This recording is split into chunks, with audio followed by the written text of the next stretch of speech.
चलो आप सुनो एक्सरसाइज 3.3 एंड क्वेश्चन नंबर 2। अब सुनो, hello, question number 2 and part number 3। ये इंपॉर्टेंट पार्ट है। क्वेश्चन से वर्ड प्रॉब्लम है। The question is like that the sum of the digits of a 2 digit number is 9। सबसे पहले आपको सम निकालना है 2 डिजिट नंबर का। वो 2 डिजिट नंबर का सम बोला गया है किसके बराबर है? 9 के बराबर है। सबसे पहले 2 डिजिट नंबर कहां से स्टार्ट होता है? 10 से। और खत्म कहां पे होता है? 99 पे खत्म होता है। हमें 2 डिजिट नंबर, वो वाले 2 डिजिट नंबर निकालना है, वो वाला 2 डिजिट नंबर निकालना है जिनके डिजिट्स का सम किसके बराबर आ जाए? 9। एग्जांपल, अगर मैं 13 लूं, क्या 13 2 डिजिट नंबर है? बिल्कुल है। अरे बोलो, क्या 13 2 डिजिट नंबर है? बिल्कुल है। लेकिन जब 13 के डिजिट्स का सम करेंगे तो ये बनेगा 1 + 3 दैट इज इक्वल टू 4। जब हमने किया 1 + 3 दैट इज इक्वल टू 4। इसी तरह हम 17 लेंगे, डिजिट्स का सम करो, 1 + 7 दैट इज इक्वल टू 8। लेकिन डिजिट्स का सम क्या आना चाहिए? 9। जरा 18 चेक करो, 18 में डिजिट्स का सम करो, चेक 1 + 9 तो क्या 1 + 8, सॉरी 1 + 8, क्या 1 + 8 9 के बराबर है? बिल्कुल है। तो हमें वो 2 डिजिट नंबर चाहिए जिसका 2 डिजिट्स का सम किसके बराबर आ जाए? 9 के बराबर। आप बोलोगे सर 27 भी तो है। अरे 27 का भी डिजिट्स का सम देखो ना। अगर हम 2 को 7 के साथ ऐड करें तो ये भी तो 9 आता है। कोई बोलेगा सर 36 भी आता है, क्योंकि 3 + 6 करो 9। कोई बोलेगा 45 भी आता है, कोई बोलेगा 54 भी आता है, कोई बोलेगा, तो मतलब बहुत सारे हैं। लेकिन हमें तो एक ही नहीं चाहिए ना, हमें तो एक ही चाहिए। तो मतलब सिर्फ एक कंडीशन से हमारा काम नहीं चलेगा। अब मेरी बात सुनो, जब भी आपके पास 2 डिजिट का नंबर होता है ना, तो उसके 2 प्लेस वैल्यूज होते हैं, this place value and this place value. जो ये last place value, last number होता है ना, पहला नंबर, तो ये जो इसका वन इज, इसका वन इज, इसको वन इज कहते हैं या यूनिट प्लेस कहते हैं। और ये जो दूसरे जगह पे होते हैं ना, तो उसको क्या कहते हैं? Tennis place value. अगर 3 नंबर होता, मान लो ये 317 होता, तो ये कौन सा प्लेस वैल्यू? वन इज ये। अच्छा, अगर मैं वो XY, तो XY में कौन वन इज है, कौन टेनिस है? Y क्या है? X क्या है? अच्छा, अगर मैं Y X लूं, X क्या है? 1। Y क्या है? तो इसी कहानी को आगे चलाते हुए क्वेश्चन में बोला है आपके पास 2 डिजिट है, 2 डिजिट का कोई नंबर है जिसका सम 9 है, लेकिन एक कंडीशन से काम नहीं चलेगा, इसकी एक और कंडीशन भी होगी। नेक्स्ट कंडीशन क्या है? Also 9 times this number is the twice the number obtained by reversing the order of the digit find the number. अगर हम इसी नंबर को लेंगे, मतलब आपने क्या लिया है? 17, आपने 17 लिया है। अगर आप इसी नंबर को लोगे, फिर अगर आप इस नंबर को किससे मल्टीप्लाई करोगे? 9 से। किससे मल्टीप्लाई करोगे? ये बराबर होगा, ये बराबर होगा अगर आप 2 टाइम्स, ये ट्वाइस बराबर होगा अगर आप नंबर का ऑर्डर चेंज करो, अगर आप नंबर का नेचर चेंज करो, अगर आप नंबर का प्लेस वैल्यू चेंज करो। Place value change means one is place को टेनिस प्लेस पे लिखना और टेनिस प्लेस को वन इज प्लेस पे लिखना। That's called a change in the place value by reversing the order of the digit. तो आपको ये डिजिट बताना है। पहले हम लिखेंगे क्वेश्चन की शुरुआत कैसे करेंगे। हम लिखेंगे लेट यूनिट प्लेस या one place is equal to, हम मान के लिए चलते हैं नंबर का यूनिट प्लेस किसके बराबर है? हम मान के लिए चलते हैं नंबर का यूनिट प्लेस किसके बराबर है? एंड और इसका टेनिस प्लेस किसके बराबर रखेंगे? 2 प्लेस वैल्यूज है ना, उसका टेनिस प्लेस किसके बराबर रखेंगे? तो अकॉर्डिंग टू क्वेश्चन के हिसाब से इन 2 डिजिट्स का सम, चाहे x + y लिखूं या y + x लिखूं, 17 या 18 में क्या 1 + 8 लिखो या 8 + 1 लिखो, तो किसके बराबर आना चाहिए? सम ऑफ द डिजिट्स किसके बराबर आना चाहिए? सम ऑफ द डिजिट्स 9 के बराबर आना चाहिए। सम ऑफ द डिजिट्स 9 के बराबर आना चाहिए। तो ये बन गया एक pair of linear equation in 2 variable. क्या बन गया? Pair of linear equation. कहां पेयर बन गया? अभी तो सिर्फ लीनियर इक्वेशन बन गया, लेकिन हमें कितने इक्वेशन चाहिए? 2। तो दूसरी कंडीशन को पढ़ते हैं।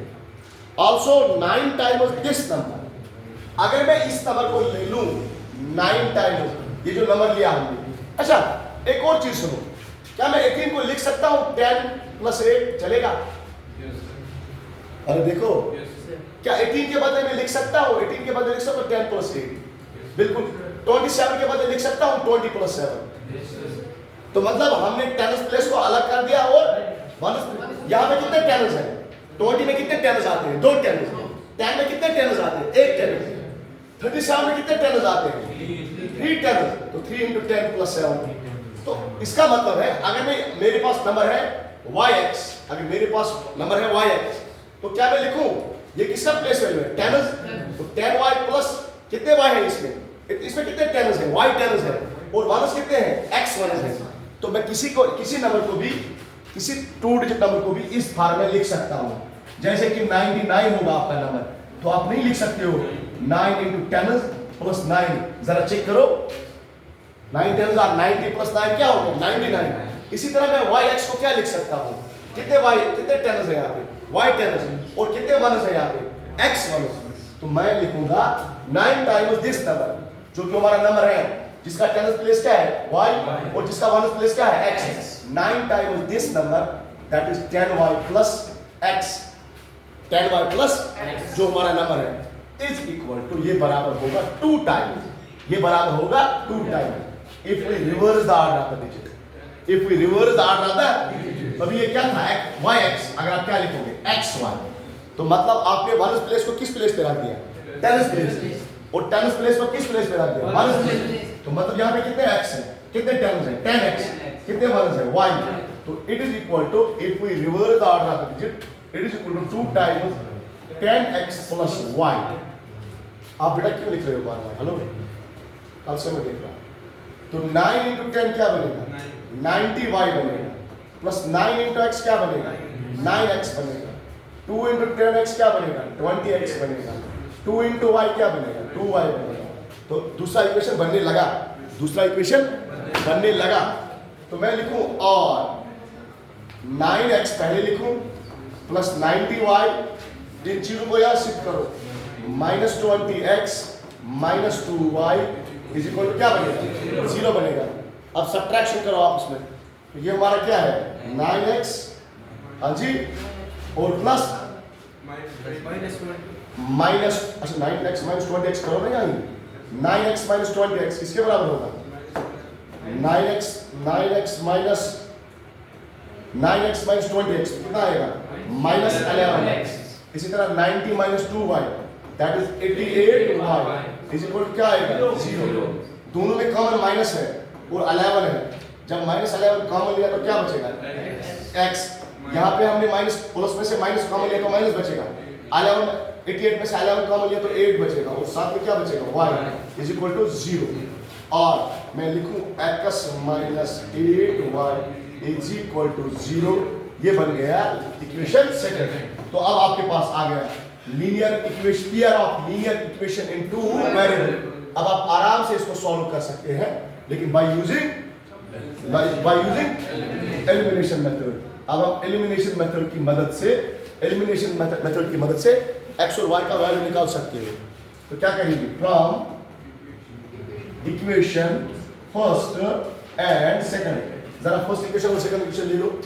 What is our first? x + y is equal to 9. This is our equation first.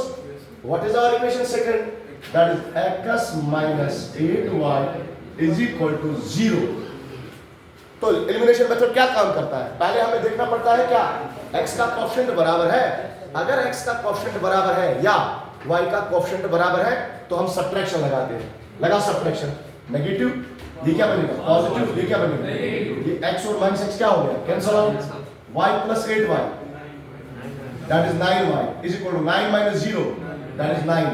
y is equal to 9, ये जाएगा divide, that is y is equal to 1. 9 1s are 9 1s are. तो मिल गया y मीन्स टेनिस प्लेस मिल गया। इसी को कहाँ पे यूज करेंगे? Use in equation first. Equation first में यूज करो। What is our equation first? It is x plus what is the value of y? 1 is equal to क्या है? 9. So x is equal to 9 - 1. So x is equal to 8. तो x का value क्या है? 8. Therefore required number is ये जो number हमें चाहिए ये क्या है तो 1s प्लेस पे 8 है और 10s प्लेस पे क्या है तो 18 इज द रिक्वायर्ड नंबर। ये जो नंबर है ना 2 डिजिट नंबर, ये कौन सा नंबर है ना 18। जरा 18 का ऐड करो 1 + 8 करो आ गया ना 9। और एक दूसरी कंडीशन चेक करो, अगर हम 9 टाइम्स 18 करेंगे 9 टाइम्स 18 9 8 7 और ये बनेगा लगभग 162, ये बनेगा 162। अगर ये 162 बनेगा, जरा आप चेक करो अगर मैं 2 टाइम्स इस नंबर को उल्टा करोगे, जरा उल्टा करो इस नंबर को 18 को उल्टा करो तो क्या बनेगा 81। जरा 2 × 81 करो दैट्स अगेन 162। समझ में आया? ये क्रॉस चेक के लिए ओके लिखो write down.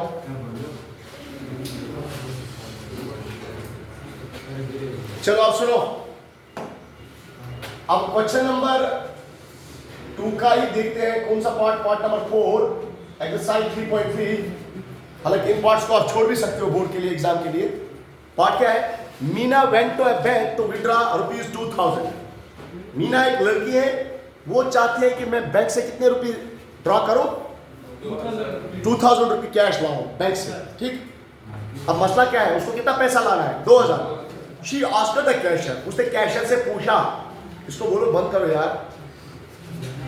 She asked the cashier, उसने कैशियर से बोला जो कैश देता है बैंक पर, to give her ₹50। This is the sign of rupees. ये जो हिंदी में है ना ये अक्षर, this is the sign of rupees. कुछ ऐसा है, मुझे नहीं लिखना आता है, ये थोड़ा मुश्किल है लिखना। एक मिनट, ये कुछ ऐसे है अक्षर, मुझे नहीं पढ़ा है ना हिंदी इसलिए नहीं लिखना आता है। अब सुनो, she asked the cashier to give her ₹50 and ₹100 notes only। उसने कैशियर से बोला मुझे 100 रुपए के नोट चाहिए और 50 रुपए के नोट चाहिए। कोई बात नहीं, Meena got 25 notes in all. कुल मिला के मीना के पास कितने नोट्स आए 25 नोट्स, चाहे 100 के हैं चाहे 50 के हैं। And how many notes are the ₹50 and ₹100? ₹50 and ₹100 she received.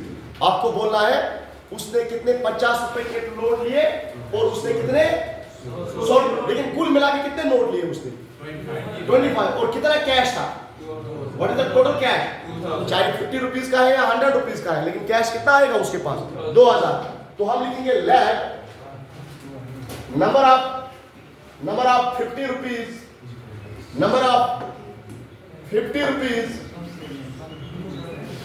Rupees notes Meena received.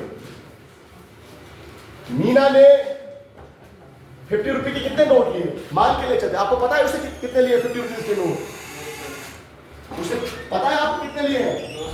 जब नहीं पता तो हम क्या करेंगे, let number of 50 rupees notes Meena received from the bank. हम मान के ले चलते उसने कितने कौन से 50 रुपए के कितने नोट इसने लिए। इसी तरह number of 100 rupees notes Meena received from the bank. हम मान के ले चलते हैं उसने बैंक से कितने नोट्स दिए Y रुपीज दिए। कौन से Y? What is the number of notes?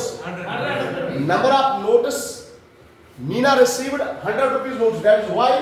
Number of notes 50 rupees, that is X। अब अकॉर्डिंग टू क्वेश्चन सुनो, आपको दो इक्वेशन बनानी है, चाहे मैं 50 रुपीज नोट की बात करूं या मैं 50 रुपीज नोट की बात करूं या 100 रुपए की नोट की बात करूं, तो टोटल मिला के कुल मिला के कितने नोट्स के लिए 25। बन गया इक्वेशन फर्स्ट, ये बन गया इक्वेशन। कितने नोट्स उसने सारे लिए 25। एंड दूसरी बात, चाहे मैं 50 रुपए की नोट की बात करूं या 100 रुपए के नोट की बात करूं, तो कैश कितना आएगा कुल मिला के उसके पास? अरे चाहे मैं 50 रुपए की नोट की बात करूं या किसकी बात करूं 100 रुपए की नोट की बात करूं, कैश कितना आएगा कुल मिला के उसके पास 2000। ये 50 रुपीज। तो अगर आप वैल्यू देखना है what is the total value, उसके पास पैसा कितना आएगा, उसके पास कितना नोट्स है 50 रुपीज के X, और हर किसी नोट का वैल्यू क्या है 50 रुपए। मान लो अगर उसने 10 नोट लिए हैं तो 10 × 50 तो 500 का क्या लिया है, टोटल वैल्यू उसने लिया है 50 के जरिए से। इसी तरह 100 का भी Y वैल्यू लिया है, 100 के कितने लिए हैं Y, और 50 के कितने लिए x, लेकिन कुल मिला के कैश कितना हुआ, चाहे 100 के या 50 के, 2000 रुपया। अब देखो ये 51,000 करो, 51,000 करो, 52,000 करो एंड 50 हाउ मेनी 54,000 करो, मींस 40,000 करो। तो ये इक्वेशन क्या बन गया, ये इक्वेशन बन गया x प्लस यहां से क्या मिला 2y इज इक्वल टू क्या बना 40, ये बन गया इक्वेशन सेकंड। अब सॉल्व करो फर्स्ट और सेकंड को by using which method, solve first and second by using elimination method, that is x plus y is equal to 25, दूसरा x plus 2y is equal to 40, elimination से solve करो, लगा यहाँ पे charge negative, यहाँ पे negative, यहाँ पे ये और ये हो जाएगा कट, ये और ये हो जाएगा cut, y minus 2y that is minus 1, 25 minus 40 that is minus 50, minus minus cut हो जाएगा तो y is equal to 15। तो how many notes of 50 rupees Meena received from the bank, तो 15 notes Meena received from the bank. तो अब हमें चाहिए 100 के कितने नोट्स हैं, यूज करो किसमें, यूज इन फर्स्ट या सेकंड में। तो यहां चेक करो x प्लस 15 y का वैल्यू, x प्लस 15 y का value is equal to 25। So x is equal to 25, 50 को यहाँ से माइनस, so x मिलेगा 10। मीना ने 50 के 10 लिए हैं, 50 के 10 लिए हैं और 100 के कितने लिए हैं 15। जरा 50 के 10 कितने होते हैं 500 रुपये, 100 के 15 कितने होते हैं 1500, 1500 प्लस 500 क्या आ गए, यही तो बोला था। अभी मत लिखो, ये चैप्टर को खत्म ही करते हैं। तो ये लास्ट क्वेश्चन हो गया इस चैप्टर का, तो इसी के साथ आपका हो गया चैप्टर 3 कंप्लीट। इंशाल्लाह डाउट भी देंगे, डाउट क्लास अगर चाहिए आपको तो अलग से देंगे इसको वीडियो के बगैर, लेकिन अगर नहीं तो कल उठाऊंगा मैं चैप्टर नंबर 4। तो मीना सॉरी ये तो पढ़ा लैंडिंग लाइब्रेरी, एक लाइब्रेरी होती है जो किताबें देती है, लेकिन किससे ऐसे ही नहीं जैसे आपकी स्कूल की किताबें मिल रही है फ्री, 1 हफ्ते के लिए 2 हफ्ते के लिए 1 मंथ के लिए, लेकिन ये लैंडिंग लाइब्रेरी होती है, ये पैसा लेते हैं किताबों का। अगर आप किताब मांगोगे वास्तव के पैसा भूलेगी। Library has a fixed charge, उसके पास 2 चार्ज है, एक तो होता है फिक्स्ड चार्ज, आपने किताब ले ली एक फिक्स्ड चार्ज आपको देना पड़ेगा 10 रुपया 20 रुपया, जो सारे स्टूडेंट्स है वो सेम लेती है। उसके बाद क्या लेती है, उसके बाद लेते हैं for the first 3 days and an additional charge. अगर आप 3 दिन किताब लोगे तो आपको वो 50 रुपये मान के ले चलते हैं, लेते हैं 3 दिन का एक ही चार्ज है 50 रुपया। लेकिन अगर आपने कितने 3 दिन से ज्यादा, अगर आपने 3 दिन से ज्यादा किताब को अपने पास रखा तो आपको अलग चार्ज लगेगा, डे के हिसाब से चार्ज लगेगा, पर डे के हिसाब से चार्ज लगेगा।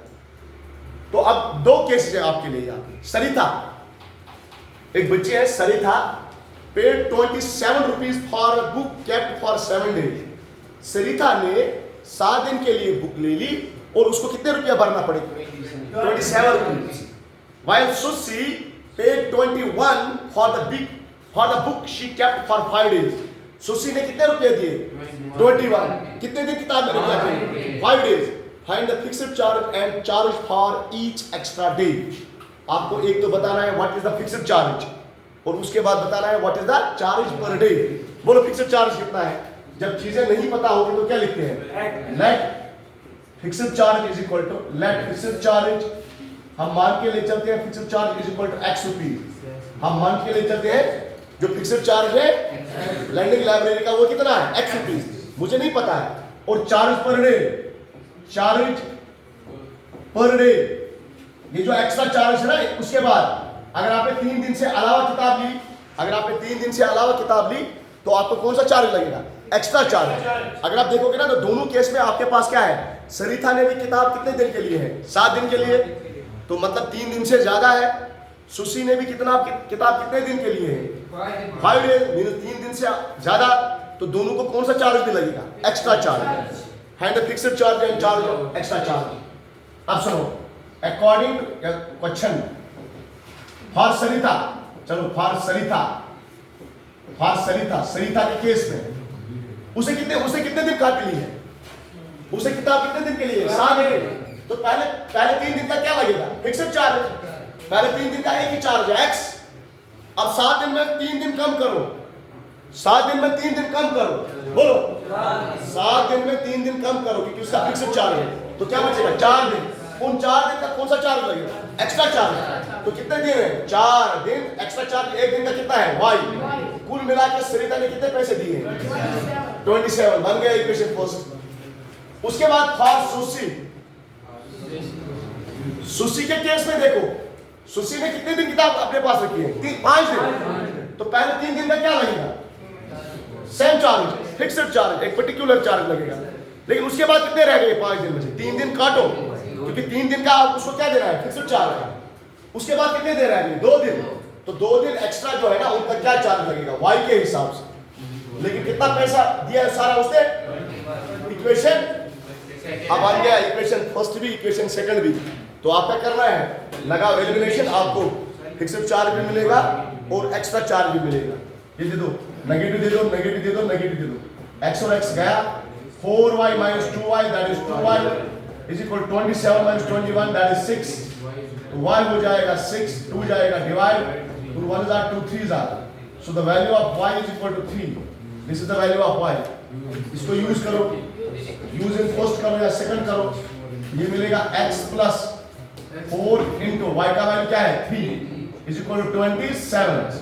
x plus 4 3s are 12 is equal to 27। x is equal to 27, 12 को वहां शिफ्ट करो -12, तो x is equal to 15। मतलब उसको 3 दिन का फिक्स्ड चार्ज देना पड़ेगा। अगर आप सिर्फ 3 दिन के लिए किताब लोगे तो आपको कितने रुपए देने पड़ेंगे? 15 रुपए। उसके बाद जितने भी दिन आप एक्स्ट्रा किताब को रखोगे ना, तो पर डे के हिसाब से कितना चार्ज लगेगा? 3 दिन के लिए। ठीक है, समझ में आया? Write down.